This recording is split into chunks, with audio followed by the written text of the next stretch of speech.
favor, esta barra que está en la mano izquierda la puedes eliminar para que se vea más grande la diapositiva. Es que no me deja, profe. Dale las tres rayitas. En las tres rayitas él se oculta. Ah, ok, gracias.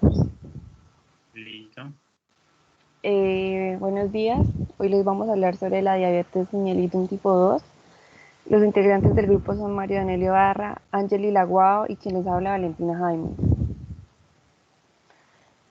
Vamos a empezar con una pequeña introducción en donde vamos a hablar sobre la neuropatía diabética, que es una complicación frecuente y grave de la diabetes tipo 1 y tipo 2. La neuropatía pues es un problema de los nervios que va a producir dolor, adormecimiento, cosquilleo, hinchazón y va a producir debilidad muscular en diferentes partes del cuerpo.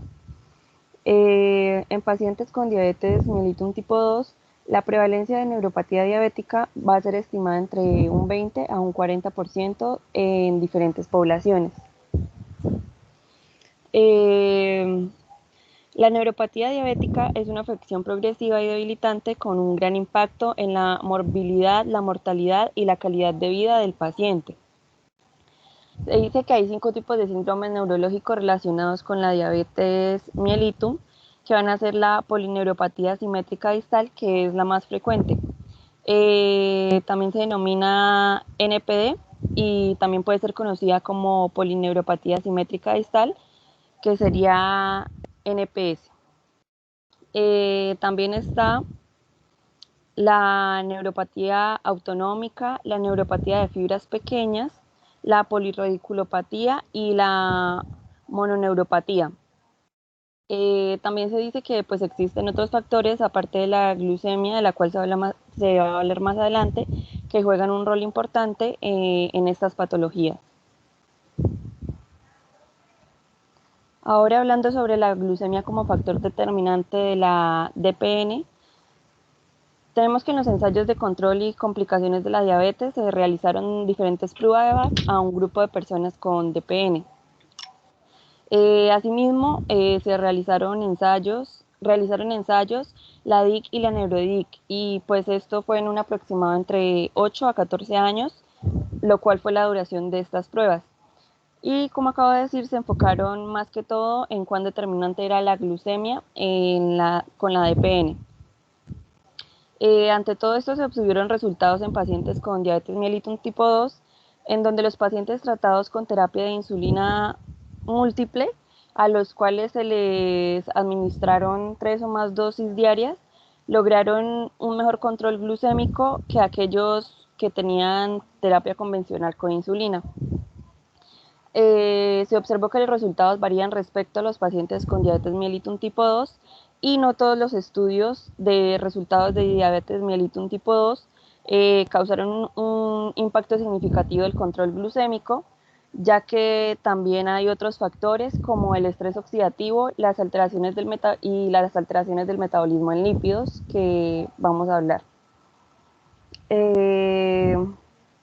Los lípidos plasmáticos asociados con la DPN.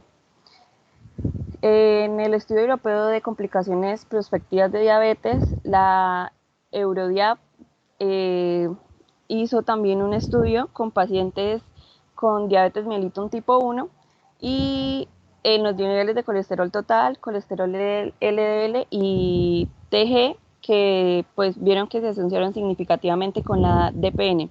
Y también hicieron un estudio de 52 semanas con pacientes con diabetes mellitus tipo 2, en donde los triglicéridos plasmáticos se asociaron con la DPN progresiva. Esto lo hicieron fue por medio de una biopsia del nervio surial y presentó una pérdida de más de 500 fibras de milímetros cuadrados. Ante esto se concluyó pues que una persona con diabetes mellitus tipo 2, al entrar como paciente y si este tiene niveles altos de triglicéridos en sangre, pues va a ser riesgoso para él. Continúa mi compañero Mario.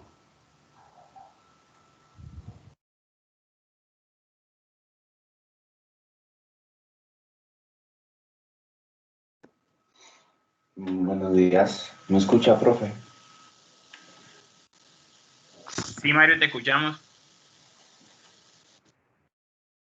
Listo. Bueno, yo le voy a hablar sobre el mecanismo de vinculación de los lípidos a neuropatía diabética.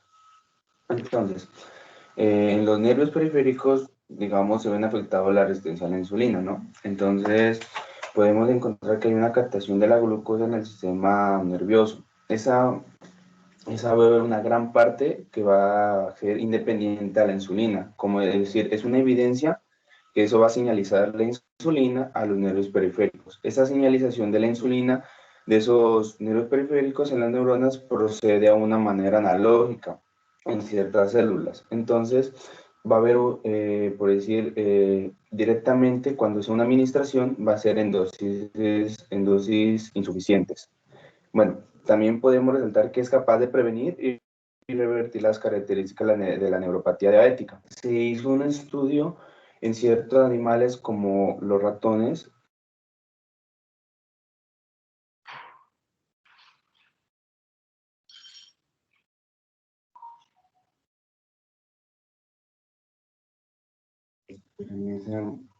Mario, ¿Se me escucha? sí, Aló, profe. Se la escucho ¿Me bastante. escucha, profe? Espera un ratito, ya me hago pasito. ¿Ahí me escucha, profe? sí, te escuchamos, Mario. Ah, listo, verano. Entonces, me quedé en APK, ¿no? Entonces, podemos decir, APK es la proteína quinasa beta, ¿no? Entonces, los estudios que se han realizado en los ratones que le digo, dice que digamos que en en los nervios periféricos de ellos la respuesta de la administración es directa. Entonces, digamos, va a haber una afectación directamente como es de manera neural en la insulina. ¿Me puedes pasar a la otra? Ah, profe, y como miramos ahí en la gráfica, podemos observar, eso digamos, la primera forma ¿qué es? Es un vaso sanguíneo normal y un nervio. Como va avanzando la enfermedad, van pasando que la desgastación de los nervios sanguíneos y que va el nervio, como si los vasos sanguíneos y el nervio van desgastando de poco a poco hasta llegar al punto que, digamos, ya un diabético que sería tipo 2 va a tener y el nervio va a desaparecer directamente y va a quedar solamente el nervio. Y esto va a hacer que no va a poder reconstruirse muy bien. ¿Puedes pasarme, por favor, a la otra? Ah, no, perdón. Sí, regrésame a la anterior, qué pena, disculpa. Me falta, listo. Entonces, vamos ahorita con los ácidos grasos libres. Entonces, va a haber una inhibición, una disminuida inhibición, digamos, debido a la resistencia de la insulina, como aclaré anteriormente. Entonces, va a conducir a una liberación continua de AGL. Bueno, eso también va a haber una perputación y empeoramiento de los tejidos adiposos y va a haber una inducción a la formación intracelular del glicerol y de las ceramidas. Eso va a ser, como decir, una activación hacia las proteínas de isoformación de quinasa para que la bicapa de los fosfolípidos, como decir, en pacientes sanos, sea más alta la concentración para que no haya como decir, una poliinsaturados en los ácidos grasos. Ahorita le voy a hablar sobre el desequilibrio de la biogenética mitocondrial en la mejora neuropática. Listo. Entonces, esto va a ser el metabolismo genético de la célula, va a ser una centración de la mitocondria que se va a hacer una consecuencia en el sitio principal de la generación. Digamos, en pacientes que va a haber una reactividad de oxígeno, que sería ROS, como una abreviación, que sería, como decir, especie de ratinas de oxígeno, si no estoy mal. Entonces, al hacer esto, va a haber, digamos que las mitocondrias van a hacer una liberación del citocromo C y va a haber una activación de vías ¿cómo se llama? Qué pena. Propoptópticas, perdón, no la puedo pronunciar, profe, me trago en ciertas palabras, que conduce a un daño a un daño neuronal. También están los lípidos oxidativos que pueden provocar la DPM. que sería como decir ¿cómo es? El polineuropatía diabética, ¿no? Entonces, va a haber va a haber un aumento de niveles de colesterol DLL y del TK, que sería un asociado que va a ser como decir, un proceso que va a ser más rápido para que la enfermedad renal o hepática o terminal que se puede encontrar sea ceguera, como decir, va a haber eso, como llevará una lesión que se vea la ceguera en neuropatía y periféricamente en pacientes propiamente de diabetes tipo 2. ¿Me puedes pasar, porfa, a la siguiente diapositiva? No, Mario, sigue, sube. Dígame, profe.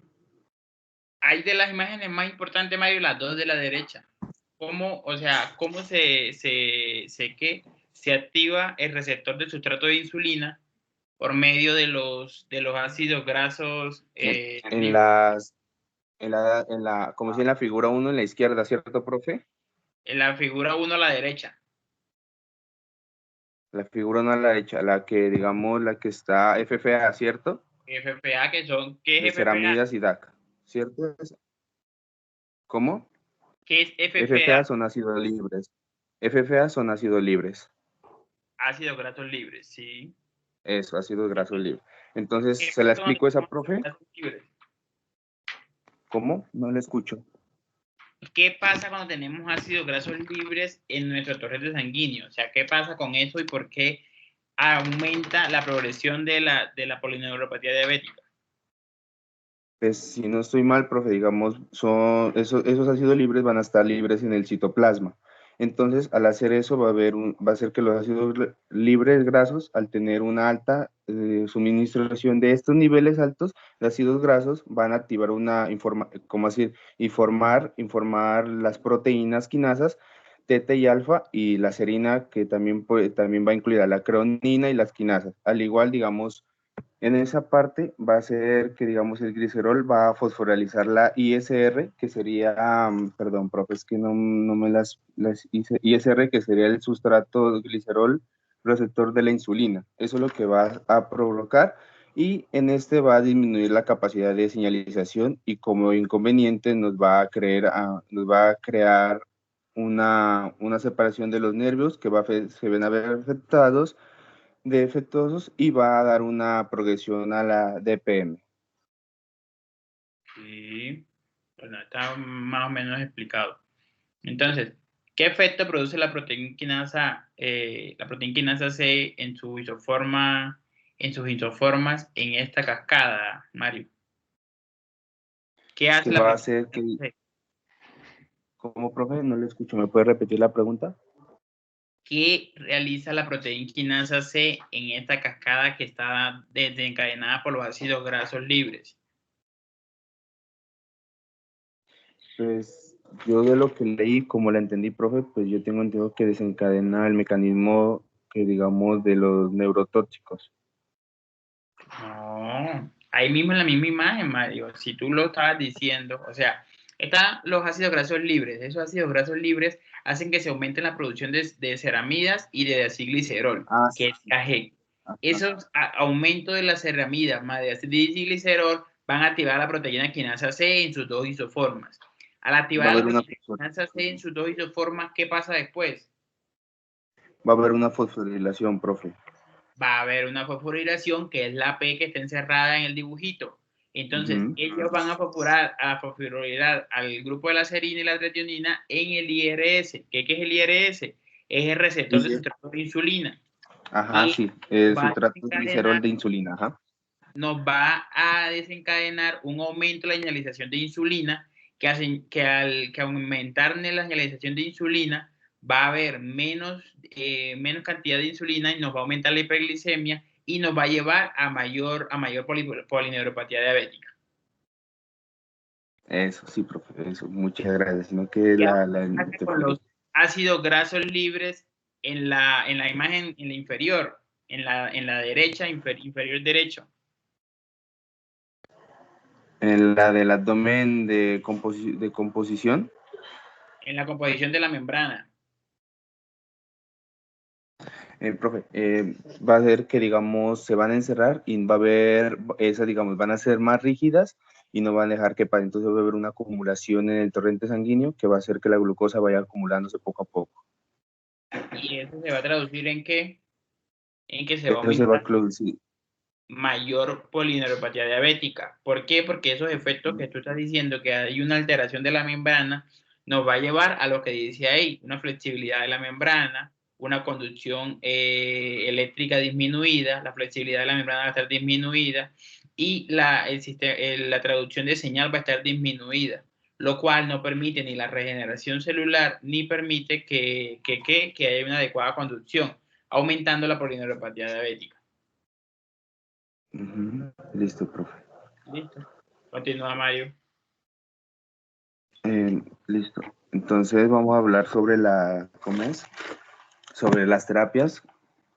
Sobre las terapias que sería la terapia reproductora de triglicéridos, reductora de triglicéridos, que serían, digamos, que los fibratos son una clase de terapias hipolimiantes. Perdón, profe, es que yo soy muy malito para pronunciar ciertas palabras.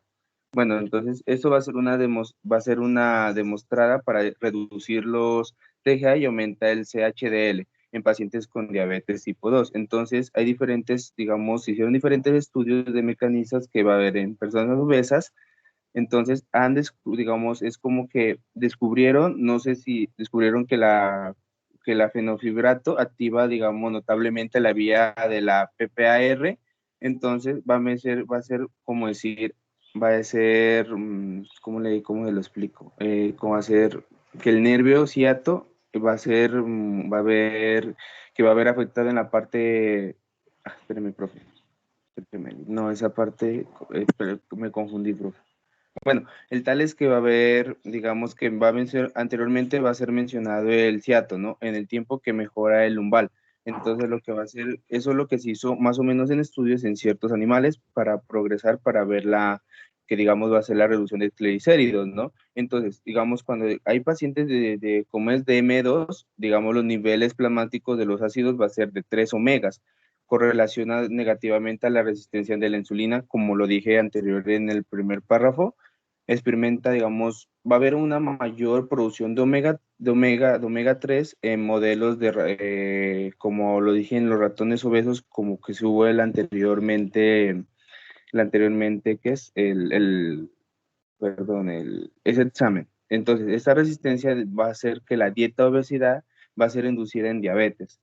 Entonces, va a haber la suplementación que va a ser de pescados, aceites que contienen DHA, que va a haber a esto para que ayude a una reducción de triglicéridos en las personas con diabetes tipo 2. Mario, ¿con qué concentración de triglicéridos se asocia pacientes que tienen hipertrigliceridemia? Obviamente, entre más altos los triglicéridos, más probabilidad de que se empeore la polineuropatía diabética. Pero, ¿con qué rango de triglicéridos se asocia en el artículo con polineuropatía diabética? O sea, ¿cuánto tiene que tener los triglicéridos el paciente, mejor dicho? Los triglicéridos, yo lo que estaba ahí sería con una frecuencia, digamos, pero profe, pero que yo le estaba en personas adultas tendría que ser entre 90 a 150, si no sería como sería de 5 a 8.3 millones. Por eso, Mario, ese rango normal de triglicéridos. Entonces, ¿con qué concentración de triglicéridos séricos o con qué concentración de triglicéridos en sangre está relacionada a la polineuropatía diabética? O sea, ¿después de cuánto? Sí. Perdón, verano, profe. Eso sí, yo lo estaba investigando y verano, yo busqué el rango de los niños en adultos y como si niños de menores de edad. ¿Sí me doy a entender? Sí. Bueno, pero dime en el adulto nada más. Bueno, los adultos tienen que, pues, digamos, cuando ya pasa, digamos, cuando ya es en ayunas, digamos, y menor a 140, sería 7.8 de esos miliaños de mol. Entonces, si pasa de los 140 hacia arriba, como 180, ya sería una persona diabética. Y de 140, digamos, 150, 140 sería una persona prediabética. Me estás enfrentando la pregunta, Mario. Estoy preguntando que con qué concentración de triglicéridos, no de glucosa. ¿Con qué concentración de Ah, triglicéridos se relaciona la polineuropatía diabética? O sea, si yo digo, este paciente tiene triglicéridos mayores a cuánto, puede decir, puede desarrollar una polineuropatía diabética.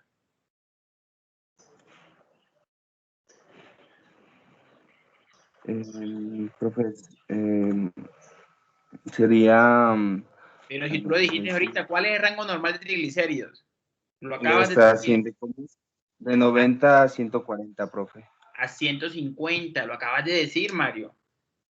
El rango No, no, normal es hasta 150. Entonces, si sí, los pacientes presentan un rango o una concentración de triglicéridos mayor a 150 miligramos sobre decilitro, eso se relaciona que el paciente puede desarrollar polineuropatía diabética. Y en ese momento es que ponemos los fibratos como tratamiento para disminuir el riesgo de que el paciente me desarrolle esa complicación de la diabetes, que es la más frecuente, que es la que estamos tratando, que es la polineuropatía diabética. ¿Listo, Mario? sí, sino que, profe, es que como yo lo, digamos, también lo investigué aparte, me aparecían frecuencias distintas, ¿no? Y pues la que más me daba era, digamos, era de rango de ese que le iba hasta 140, pero pues usted sabe que a No. veces ciertas personas varían, ¿cierto? Sí. Listo, Mario. Ah, listo, Continúa. listo, muchas gracias. Gracias por la aclaración, profe. Listo, entonces vamos con la terapia para reducir el colesterol, ¿no? En esto, digamos, las estatinas son una, digamos, van a ser angulares en el tratamiento de la hipercolesterolina, ¿no? Entonces, como por lo general, digamos, esas investigaciones se los hizo más en los ratones, digamos, en ratones diabéticos, digamos, hubo uno que dice que inducieron la estropoxotocina, mostraron, digamos, una normalidad de la NSB, que digamos en los nervios afenos iba a ser el ciato. Después de 2 semanas, después de que se hizo el tratamiento en esos ratones, se descubrió que del 0.3 a 20 miligramos, la rebastina se volvió una normalización en la hiperglicemia de la terminación de 20 miligramos de dosis en estos ratones. Entonces comenzaron también a evidenciar, digamos, mejoras en el DDP con terapias, digamos, se comenzó a reducir el colesterol, como las estatinas timasa, digamos, llegaron a bajar. eh, También, digamos, entonces se administró en ciertos pacientes como es de diabetes tipo 2 y, digamos, el trato ha sido que las estatinas se evidenció una reducción más o menos promediado de lo promediado era entre 35 a 34.3 1% de la reducción del NPA. ¿Me puedes pasar, porfa? ¿Me puedes pasar a la otra, a la...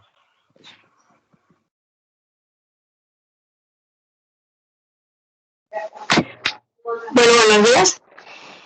Bueno, en la conclusión del primer artículo hablan más que todo desde que la neuropatía diabética es una complicación crónica, frecuente, grave y debilitante pues, de la diabetes mellitus, y pues que a pesar de su relevancia se sabe muy poco sobre los detalles de su patogénesis molecular, que lleva como a una consecuencia que para aquellas personas que la padecen, pues la terapia digamos que son muy limitadas. Ahí hablaban también acerca de que la mayoría de los estudios han utilizado, digamos, lo que son las escalas basadas en signos, que esa es un instrumento de Michigan. Este instrumento sirve para la detección y evaluación de neuropatía. Va a constar de 3 dimensiones. La primera parte, digamos que de este instrumento, va a constar de 15 ítems o 15 preguntas que son las que vemos en las imágenes, de sí o no, que van a abordar preguntas referentes al dolor, al entumecimiento, a sensibilidad a la temperatura. La puntuación más alta es de 13 puntos, que esto va a indicar una presencia de signos de neuropatía. La segunda va a ser, digamos, una evaluación del examen físico por parte del profesional de la salud. Aquí vamos a inspeccionar lo que son los pies, si presenta deformidades, si presenta piel seca, callos o fisura de infección. Y la tercera consta también de una valoración de la sensibilidad del pie. Si quiere, pásela, por favor. Aquí vamos a utilizar lo que es un monofilamento o un diapasón. Hablamos de darle una valoración a la sensibilidad del pie. Entonces, si hablamos de una sensibilidad vibratoria, estamos utilizando el diapasón, que es el que vemos en la imagen derecha. Este diapasón lo vamos a dejar reposando en la punta del dedo gordo y pues digamos que debemos asegurarnos que el paciente pues diferencia la vibración. Luego pasamos a una sensibilidad térmica. Esta sensibilidad pues ya se puede utilizar lo que es el mismo diapasón o la punta de algún martillo y asegurarnos que el paciente pues perciba la sensación de frialdad. Y la última sería la sensibilidad a la presión, que es vamos a utilizar lo que es un monofilamento. Aquí vamos a explorar los diferentes dermatomas del pie para aumentar lo que es una sensibilidad y especificidad de la prueba, que es la que vemos en la imagen izquierda. Aquí pues digamos que el test se evalúa, ya lo dije, en los dermatomas del pie y digamos que otro instrumento que utilizaron para, digamos, llegar a la conclusión de que el paciente presenta más signos o síntomas de la neuropatía fue a través de también una escala basada en los síntomas, que consta de 17 preguntas también, que estas van a valorar también la debilidad muscular, las alteraciones sensitivas y también la presencia de algunos síntomas autonómicos. Y pues la puntuación de esta máxima es de 17. Siguiente, por favor. Bueno, al hablar del segundo artículo, que es la polineuropatía diabética en pacientes en diabetes mellitus tipo 2, vamos a hablar primero vamos a recordar que la diabetes tipo 2 es un trastorno metabólico que se caracteriza por la hiperglucemia, debido a que hay una insulino resistencia, que esto pasa pues por una mala interacción de la insulina con lo que vendría siendo la glucosa. A través de eso pues van a existir algunas complicaciones crónicas, que ya pues de alguna manera ya lo hablaron, van a existir las macro y las microvasculares. En las macros estamos hablando que va a ser una afectación de las arterias de mediano y gran calibre, produciendo lo que es una enfermedad cardíaca coronaria, cerebrovascular y vascular periférica. Y si hablamos de microvasculares, es una consecuencia de la afectación de las arterias de pequeño calibre, dando lugar a lo que es la retinopatía, la nefropatía y la neuropatía. Ahora, si hablamos de neuropatía diabética, sabemos, y lo volvemos a decir, que es una disfunción del nervio periférico, que se puede presenciar en daños en los nervios que son sensitivos, motores y autónomos. Y esto pues está presente en el 10% de los pacientes diabéticos. Aparte de eso, hablaban acerca en el artículo algunos factores de riesgo. Entre ellos se encontraba el sexo, la altura, el peso, la superficie corporal y el índice de masa corporal. Pero digamos que como que el mayor o el factor de riesgo mayor que engloba como que todo es el poco control de la glucosa en la sangre. Si no se controla la glucosa en la sangre, pues corre el riesgo de tener las complicaciones en la diabetes. Y pues esto ya va a causar daños en los nervios con alguna alteración. Algo que me llamó la atención del artículo es que hablaban que algunos autores habían considerado que el tratamiento farmacológico para la diabetes mellitus con insulina puede ser un factor de riesgo para la presencia de neuropatía. Entonces, no sé si estoy mal, profe, pero considero, ahí como que no lo detallaban, pero considero que, como sabemos, la diabetes es una deficiencia, digamos, de los receptores para captar la glucosa. Entonces, de alguna manera, que si se le administra alguna insulina al paciente y de alguna manera el paciente, pues, esos receptores que él ya, digamos que él tenía mal funcionando, vuelven a refuncionar y al administrarse la insulina puede estar captando más glucosa a lo normal, lo que vendría a llevar a la hipoglucemia. Entonces, de alguna manera, en un paciente con neuropatía, más que todo autonómica, la hipoglucemia pues no la puede sentir debido a que pues no va a sentir los síntomas como tal porque digamos que tiene ese defecto. Nerviosa. Exacto. Entonces, de alguna manera el paciente pues va a presentar algunos síntomas como puede ser una confusión, el mareo, el hambre o también irritabilidad. Hablaban también de un factor de riesgo que es por la infección del virus de la hepatitis C. Entonces, pues se han descrito que los tipos de afecciones, más que todo neurológica. También hablaban acerca de la infección por el virus VIH, digamos que por los recuentos bajos de los linfocitos CD4. También hablaban de la presencia de un factor de riesgo que es la albuminuria. Entonces, en una detección de la microalbuminuria, pues nos va a proporcionar como una posibilidad a un daño renal. Siguiente.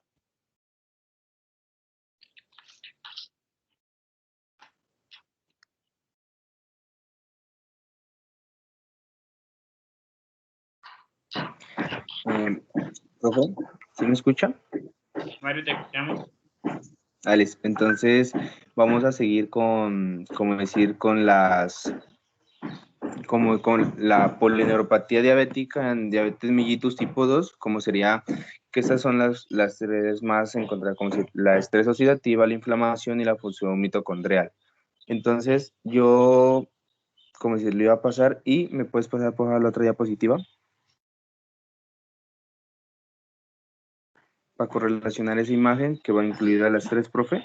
Entonces le voy a hablar, le voy a explicar cómo le va a explicar la imagen que está expuesta ahí.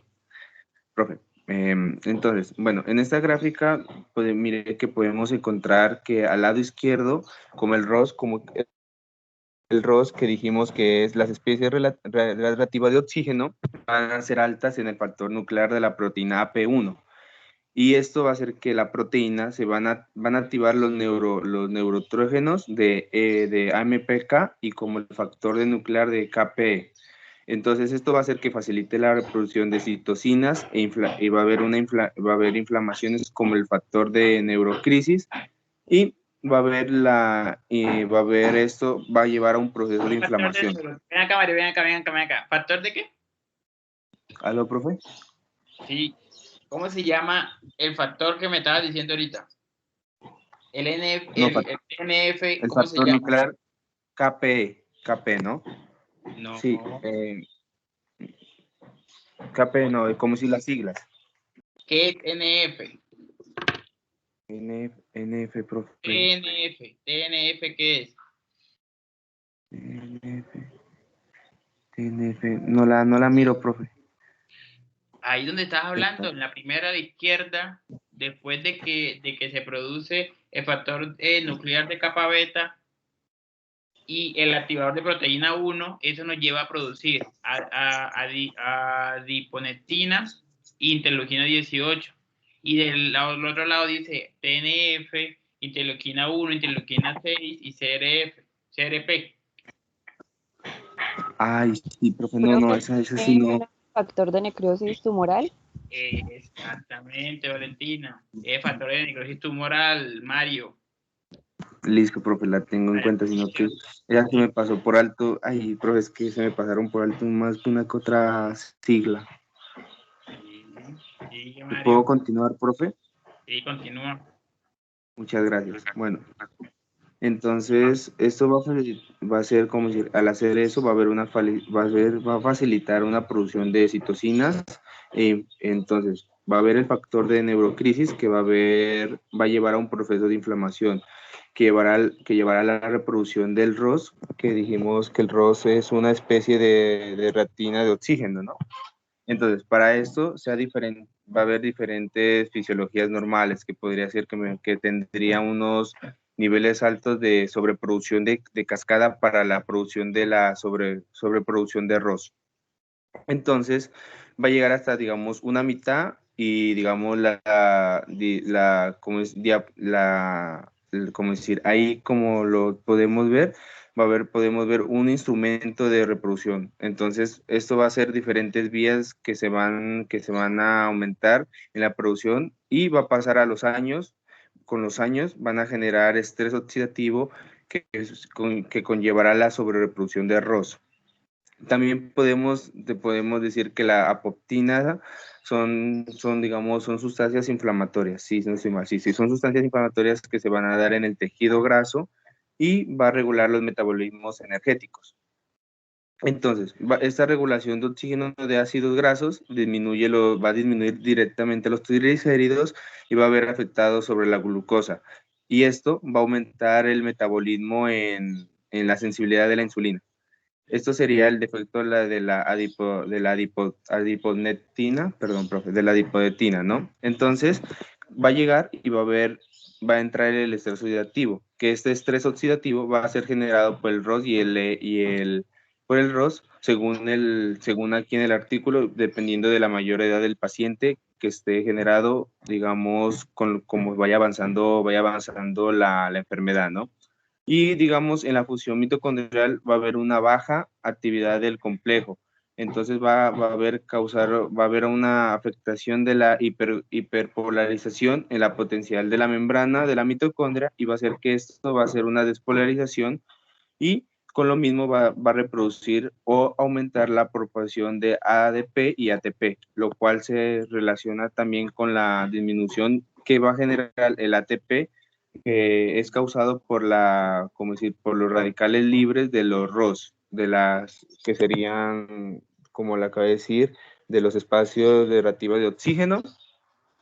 Esto va a relacionar una neuropatía con los ROS para las raíces libres que pueden modificar las proteínas a causa de precaución de lípidos o dañar el ADN. Bueno, Mario. Entonces, primero, la adiponectina, Mario, es una citoquina antiinflamatoria, no inflamatoria, antiinflamatoria.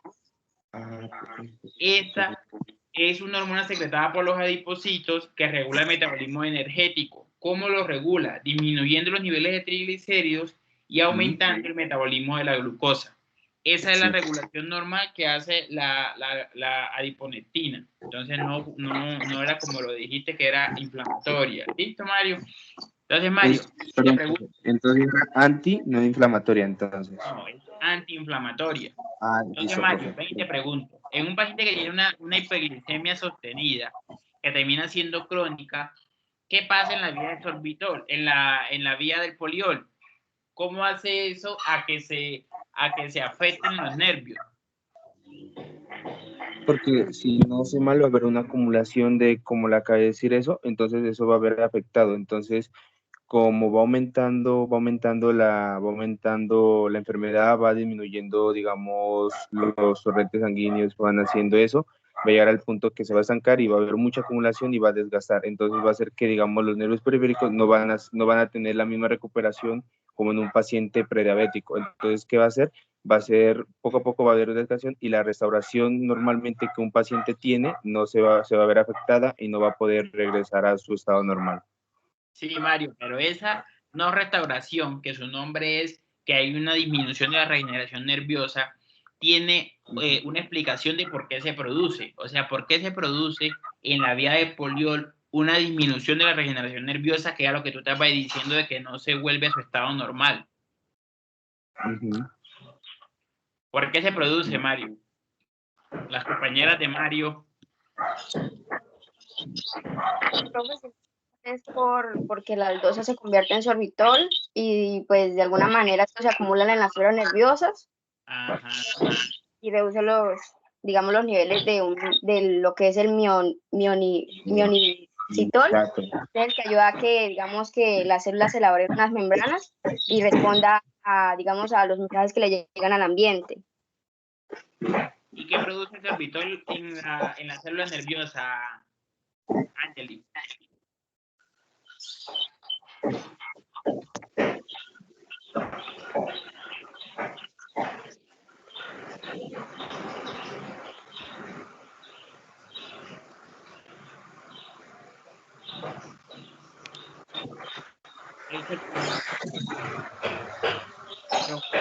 Y un edema, que esa hiperosmolaridad y el edema es lo que nos va a llevar a que no se regeneren las células nerviosas.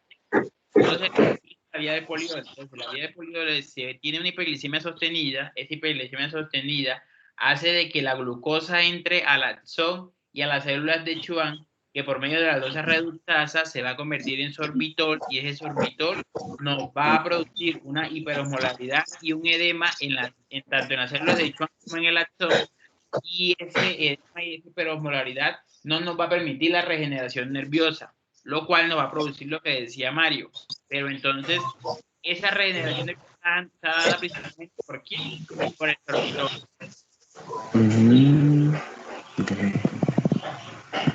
Ahora, Mario, el día de la ectosamina. ¿Qué pasa en la ectosamina?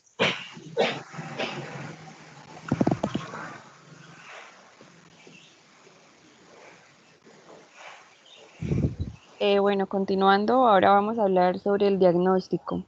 Valentina. Señor. Déjame a Mario que qué pasa con la vía de la ectosamina. Atrás, ahí. ¿Qué pasa en la vía de la ectosamina, Mario? ¿Aló, profe, cómo? ¿Qué pasa en la vía de la ectosamina? ¿En la vía de la tiamina?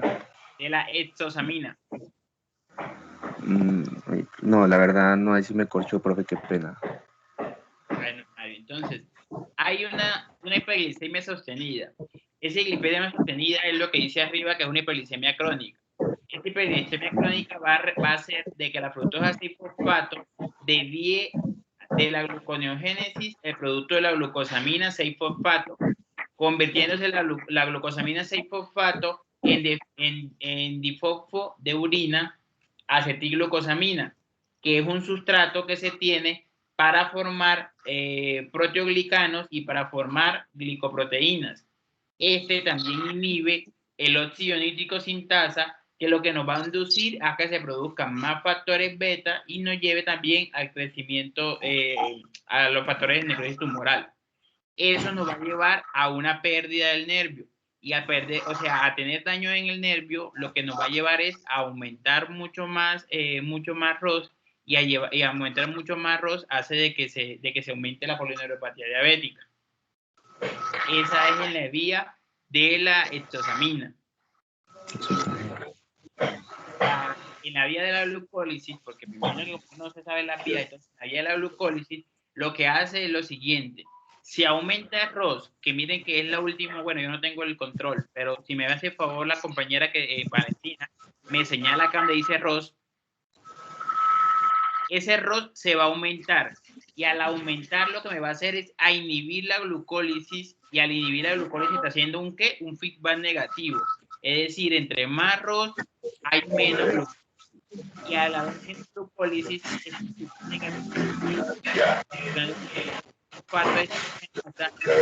Profe, perdón interrumpirlo. ¿Será que el compañero Mario puede apagar el micrófono? Es que no se le está escuchando bien.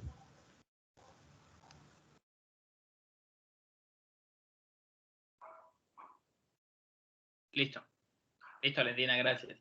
Entonces, se produce mucho ROS. Al producir muchos radicales de oxígeno, mucho ROS, entonces se va a inhibir la glucólisis. ¿Por medio de qué? Por medio de un feedback negativo.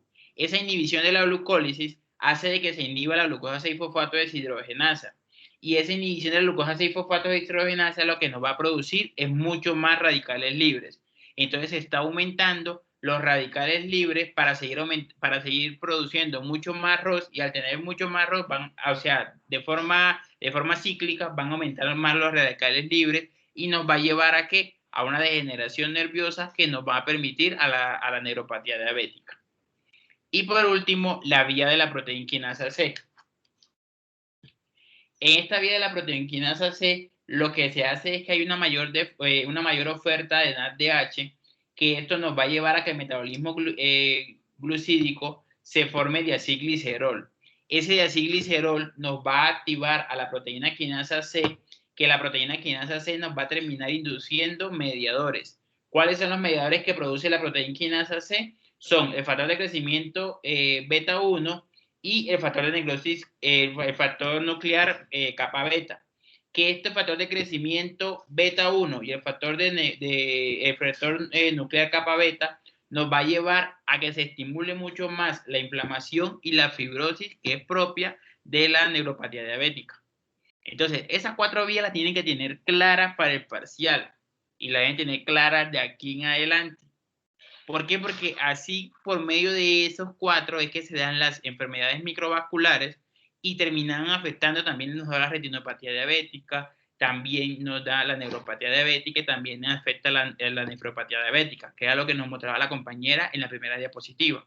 Entonces, esas son las 4 vías que se activan al momento de tener una hiperglicemia sostenida. Recuerden que tiene que ser una hiperglicemia sostenida. O sea, si la hiperglicemia se mantiene por lo menos, hoy me dio una hiperglicemia, no significa que me vaya a dar estos síntomas de neuropatía diabética.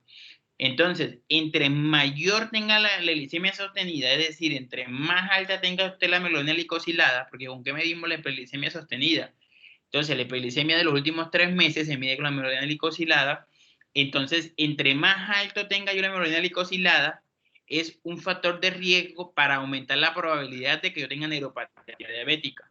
Porque entre más glucosa tenga, es decir, entre mi estado de hiperglicemia sea más elevado, mayor va a ser la glucosa que yo voy a tener en el torrente sanguíneo y mayor va a ser la glucosa que se me va a convertir por medio de estas vías en estrés oxidativo, en inflamación y en difusión mitocondrial por parte de cada uno de los nervios.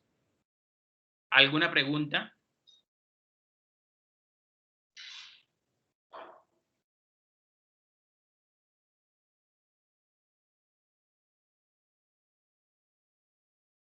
Listo, entonces continúe contándonos, Valentina. Bueno, ahora vamos a hablar sobre el diagnóstico. Entonces, para el diagnóstico hubo un grupo de expertos en neuropatía diabética de Toronto que fue quien propuso una clasificación para DPN con fines clínicos y investigativos, en donde se usaron las siguientes definiciones. Entonces, se usó posible cuando hay síntomas o signos presentes. Probable cuando el diagnosticado pues tiene una combinación de signos y síntomas de neuropatía. Confirmado cuando los NSS, que como anteriormente dije, eran la polineuropatía simétrica, que también se va a hacer lo que es pues confirmado, ahí se toma como confirmado. Y acá los signos y síntomas están presentes en una clasificación que se denotó como subclínica para aquellos pacientes pues que tienen los hallazgos clínicos. También por medio de unas pruebas subclínicas se puede llegar a un estudio de investigación, pero pues esto solamente es recomendado cuando solamente se quiere hacer la investigación de cierto estudio. Las primeras alteraciones observadas en los pacientes con DPN son las alteraciones del umbral de percepción de vibración y la reducción de la sacudidas del tobillo.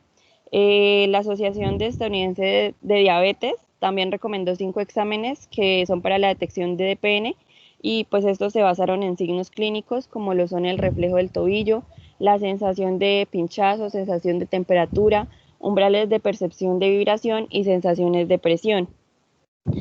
Y pues también los NSS, que es el estudio de condición nerviosa, también ayudaron como herramienta para una precisa detección de DPN junto con los signos y síntomas que acabo de mencionar, y esto ayudan a un diagnóstico más preciso.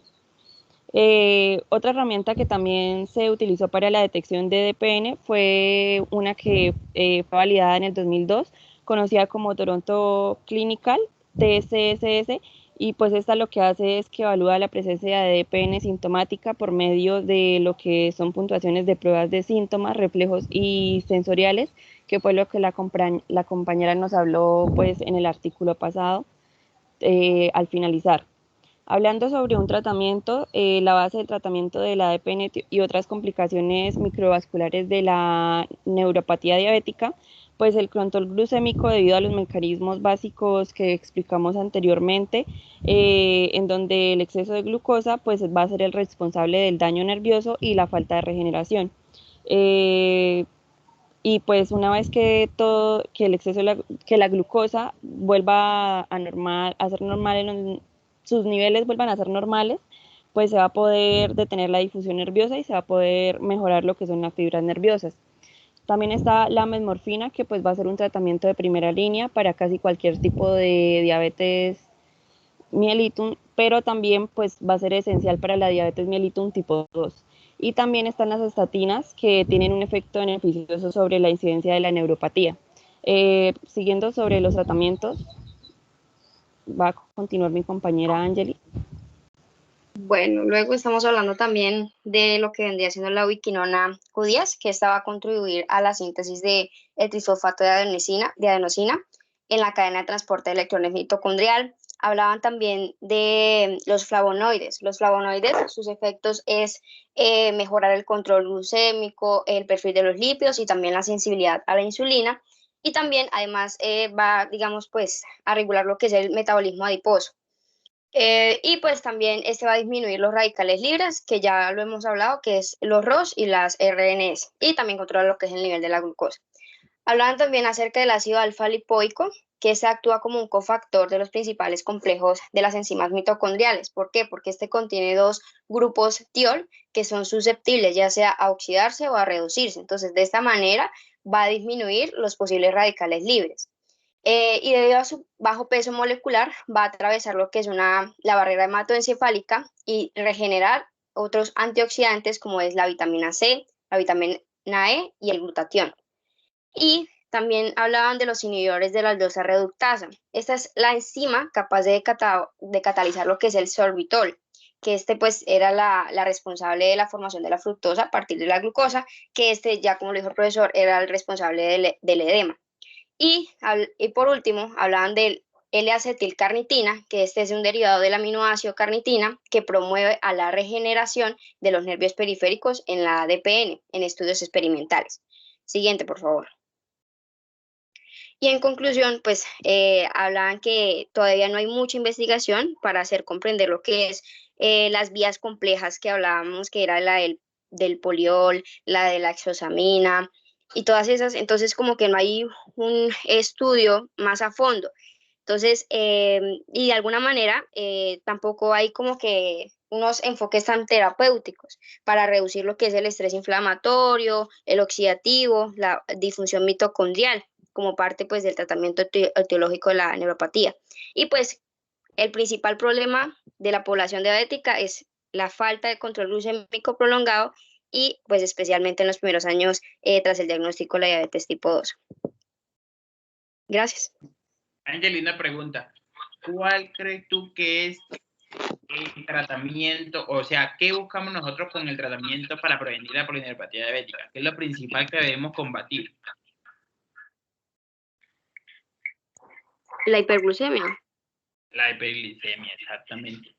A pesar de que ustedes coloquen todos los síntomas, o sea, a pesar de que ustedes coloquen todos los tratamientos que sean netamente para reducir desde el dolor, la inflamación, el edema, la reducción del glutatión, a pesar de colocar todo eso, pero si el paciente sigue en hiperglicemia, va a seguir presentando los síntomas de polineuropatía, porque es que recuerden que esa hiperglicemia es la que nos va a tener de que tengamos glucosa disponible en los nervios para que se empiecen a degenerar los nervios secundarios a la glucosa.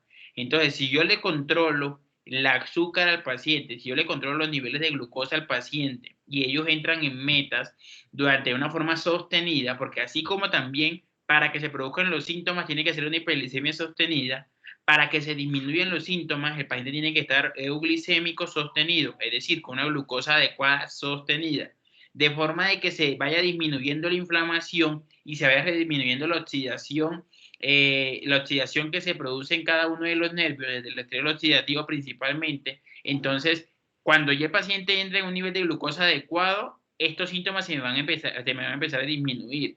Por eso, ahí le hacen en la conclusión énfasis, que el principal problema es el control glucémico. ¿Por qué? Porque yo le puedo poner tratamiento al paciente para la polineuropatía, pero si ese paciente no hace la dieta, si ese paciente no se pone la insulina, si ese paciente no se toma la metformina, que es la que me disminuye la resistencia a la insulina, entonces eso nos va a llevar a que el paciente siga con los síntomas de la polineuropatía y que cada vez se aumente más la degeneración nerviosa y nos lleve a síntomas o a un curso de la enfermedad mucho más complicado.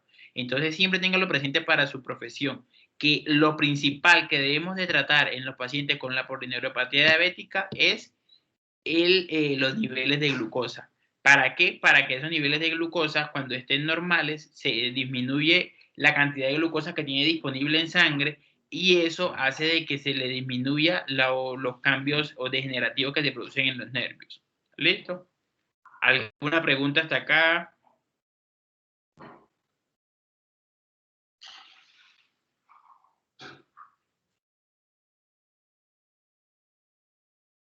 Ninguna. Listo, Angeli. Entonces, ustedes, bueno, ahí ya grabaron para los compañeros. Ya ellos que se vean entonces la presentación. ¿Listo? Muchas gracias, profe. Bueno, Valentina, que esté muy bien. Hasta luego. Hasta luego.